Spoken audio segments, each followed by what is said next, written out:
Yo, what's going on guys? Patisaur here. Welcome to another video, and we're doing another one of these RTA replays.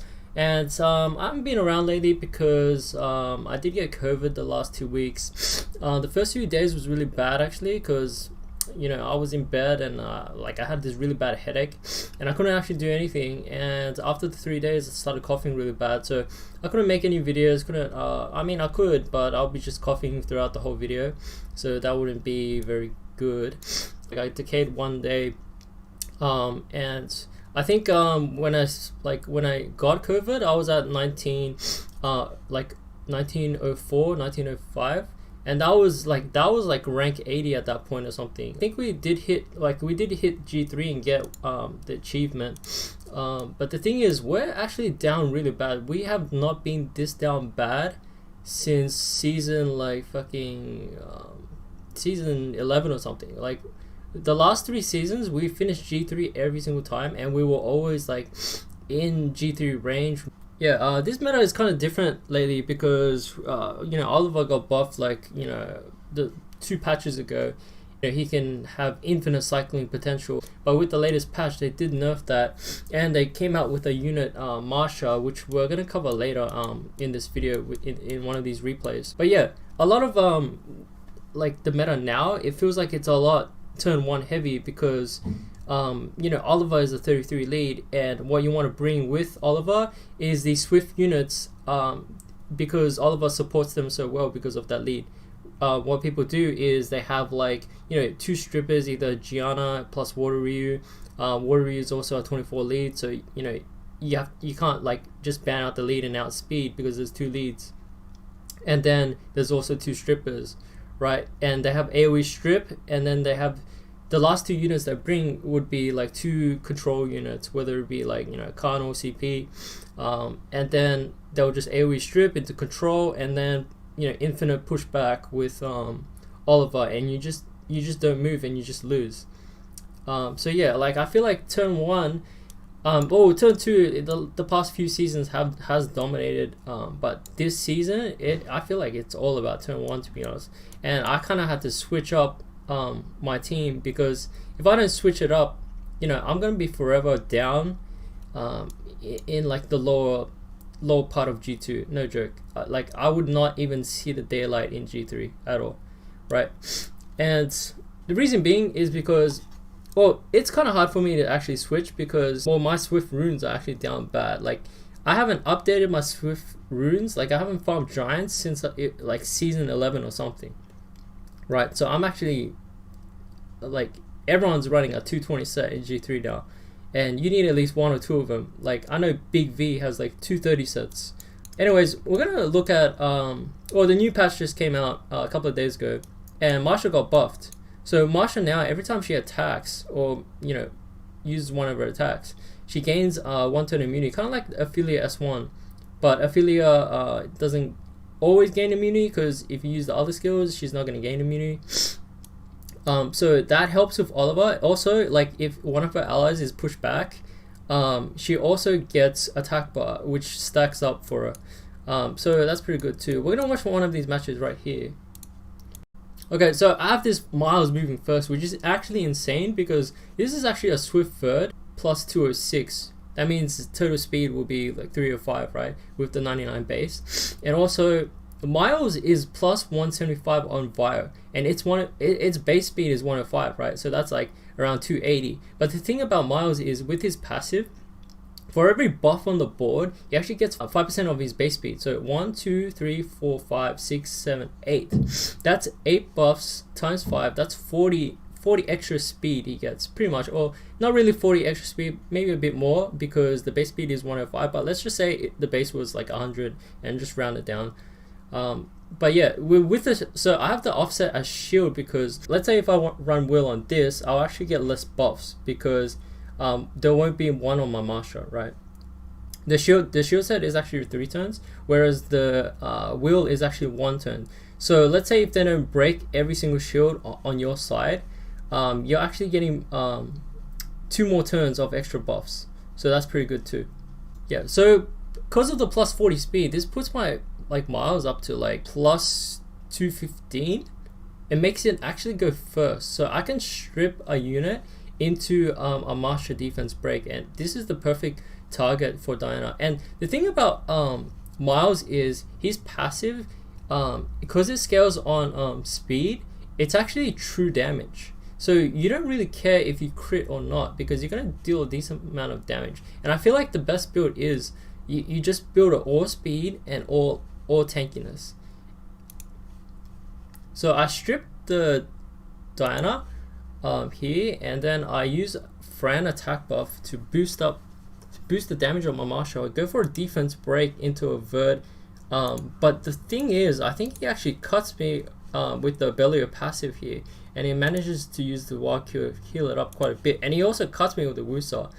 I still go for the Diana here because it's the only damage dealer on his side, so my win condition is just to kill this Diana and I should be able to win. There's no way he can win without any damage. And I like, on my side, like, even though he has 3 support units that actually heal,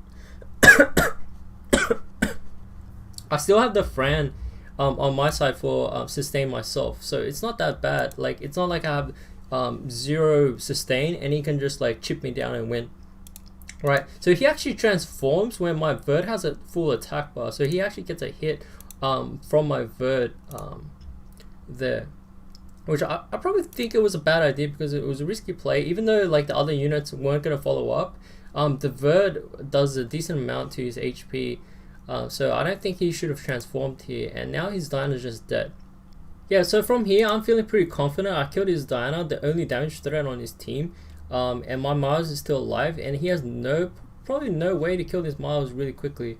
So I'm sitting in a pretty good position here, and all I have to do is finish off this Molly to get rid of most of the sustain, and I should be able to close out the match. And here I missed the defense break, and my friend follows up. If I actually defense broke there, my friend would have followed up and finished the Molly, but that didn't happen. And now his ability is going to finish off my friend.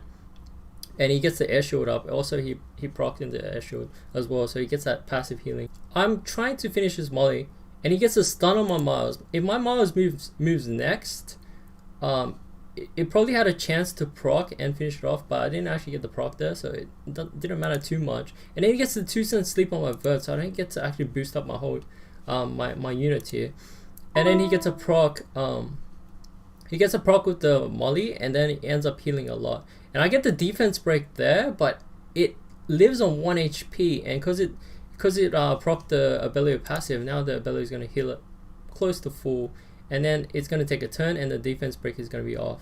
And then it actually has these Wusa shields now, so I have to break through that again.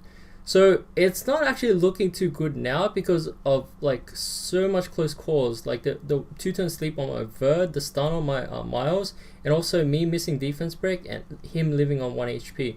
So I'm desperately trying to finish off this Molly before my Masha dies, because once my Masha dies, that's a significant drop in my damage output, and I don't think my Miles alone can take on 3 healers. There's no way, unless it procs like. Nah, there's no actual way my Miles alone, because even with Miles proccing, the best it can do is half the unit's HP. There's no way the Miles can 100 to 0 a unit.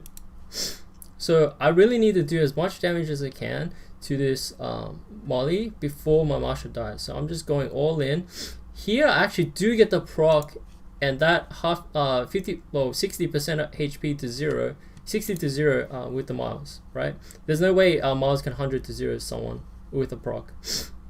Now here, I'm still in a kind of bad position, and the reason being is because he has 2 healers, but it's kind of like, it's sort of even in a way, but if my Miles dies, it's over, because there's no way Verd can solo 2 water units that actually heal and deal damage at the same time.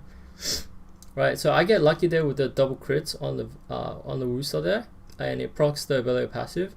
Now here, I'm in a kind of a bad spot because my HP is going down with the Miles, and it's like pretty much on 0 HP after the Wusa moves here, after it's S1. So I'm on pretty much 0 HP, and this guy's emoting me right now. He's like, yeah, you know, I got the win in the bag. You know, I'm gonna emote this guy. And what needs to happen here is I need to hit this Wusa with the Verd, and hopefully it chunks chunks down half its HP, and then I can go for a Belial stun or something, and hopefully it pans out from there.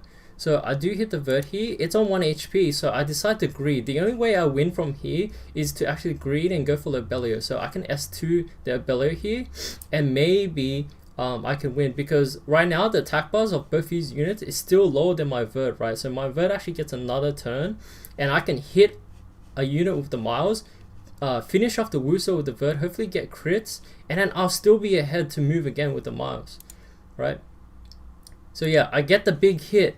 I strip the shields as well, which is really good. I get one crit, which has enough attack bar to boost up my Miles before this ability, and then I go for the S1 and I proc into the S2. And the thing is, if I didn't proc here, I think I would have lost, because I procced his passive, Abelio passive, because once Abelio reaches a certain threshold, he gets full attack bar, which allows him to move and kill something, or either, you know, wild kill and heal himself to full HP, right? So without this proc, I would have lost, and he actually shakes because he thought he actually won there. Like that shake was actually before I procced, so he thought he actually won, but little did he know that my Miles actually procced there. Alright, before I go, I just want to show you guys this interaction with Josephine real quick with Masha, because this is you know, a post-patch test with Masha. I want to show you this cool interaction with Masha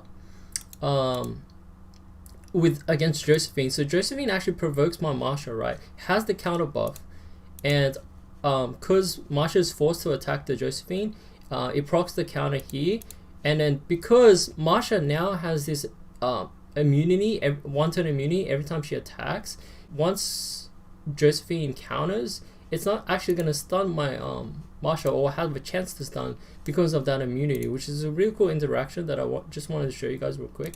And I ended up winning this match as well. It was something cool that I wanted to show you guys. But yeah, that's it for the video. I hope you guys enjoyed that. Maybe next time we can test out the other units that were in the patch as well.